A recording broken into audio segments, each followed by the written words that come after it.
Ini sudah ada satu pertanyaan dari akun Rizwidiat21.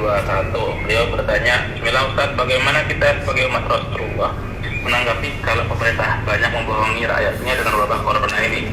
Kalau pemerintah ini tidaklah real, maka tetaplah sholat di masjid. Itu bagaimana sikap kita?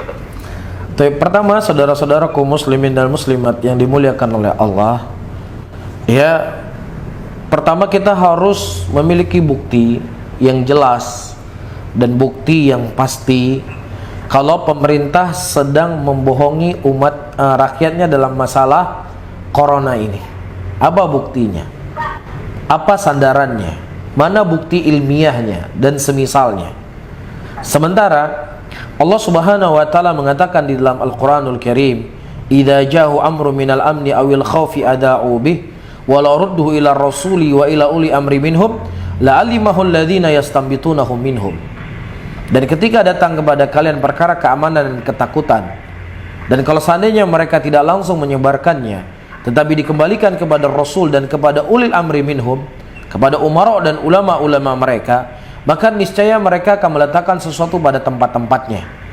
Sehingga dengan ayat ini para ulama memberikan wasiat kepada kita semuanya di zaman fitnah, ya, di zaman huru-hara atau yang semisalnya, untuk tidak mudah menerima khabar kecuali dari orang-orang yang memiliki kompeten dalam masalah ini.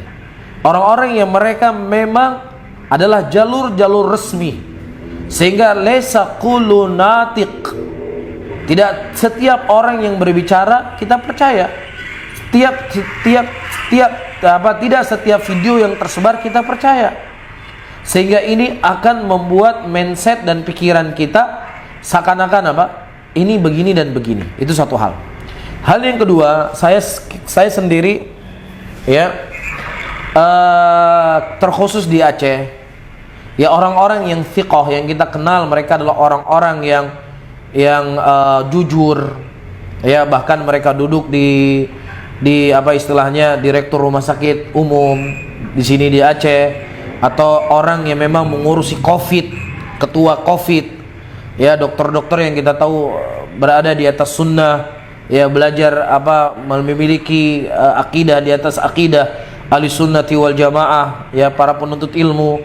Ya, kita mendengar dari mereka bagaimana perkembangan dan proses yang terjadi, ya, dan mereka termasuk orang yang paling jengkel ketika disebutkan ini merupakan hoax dan hoax dan hoax, ya, sampai-sampai diantara mereka berkata, kalau seandainya kamu meyakini itu hoax, kamu daftar dirimu ke rumah sakit menjadi penjaga orang yang terkena COVID. Ayo, siap atau enggak? Itu diantara yang beliau sampaikan.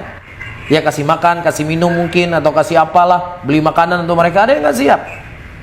Buktikan kalau seandainya itu hoax, ini dan itu dan lain sebagainya.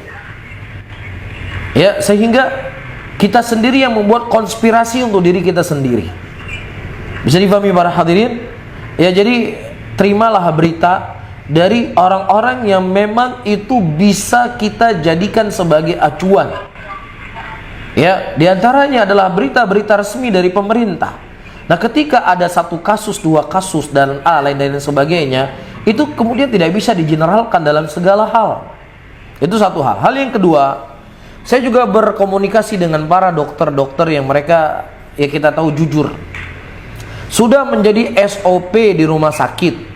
Sudah jadi SOP di rumah sakit di tengah pandemi seperti ini.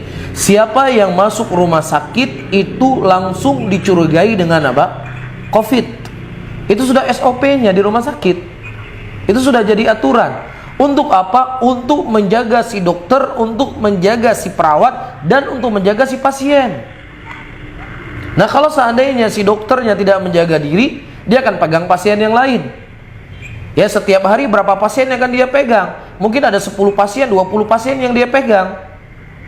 Iya, nah, setiap berapa puluh pasien itu berapa perawat yang akan menanganinya.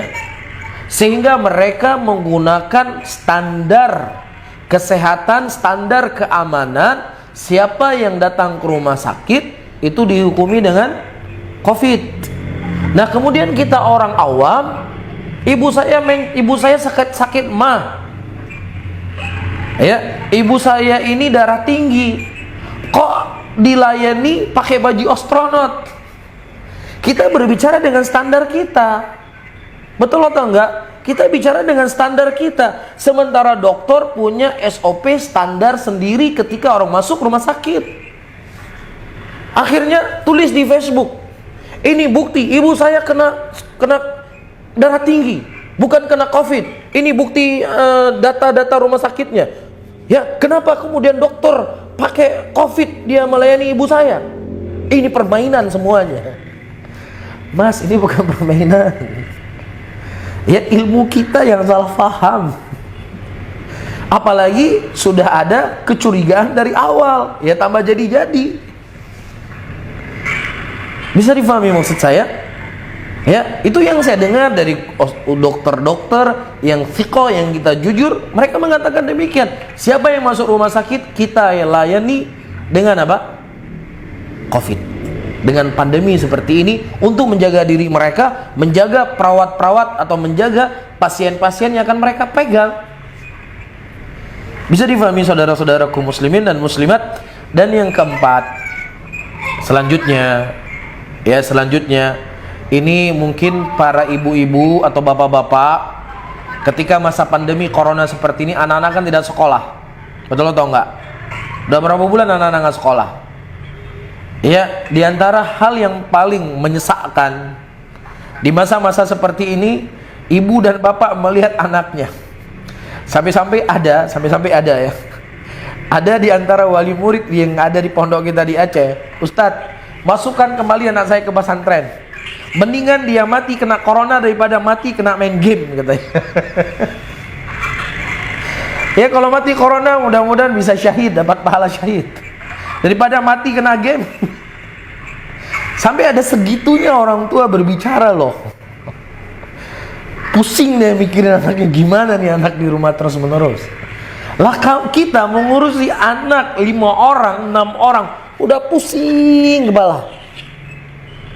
Gimana lagi kita kalau seandainya disuruh mengurusi 267 masyarakat, melihat dari segala keadaannya, segala aspek.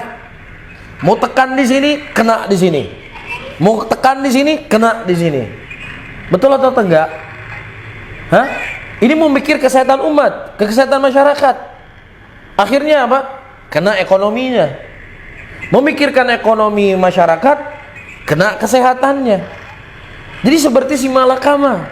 Nah, ketika kondisi seperti, kadang pemerintah membuat peraturan seperti ini, kemudian diubah lagi membuat peraturan seperti ini, memang kondisinya seperti ini dan seperti ini. Nah, kita sebagai penonton, wah nggak jelas ini.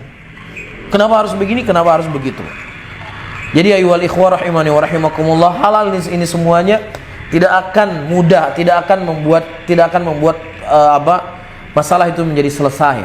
Maka di antara yang paling terpenting, kita banyak berdoa, banyak berhusnudzon kepada Allah, dan banyak berhusnudzon kepada pemimpin. Dalam masalah ini saya bercerita, ya, dan kita cari solusi-solusi yang mudah-mudahan solusi itu bisa menyelesaikan urusan kita dan urusan kaum muslimin. Wallahu a'lam bishawab.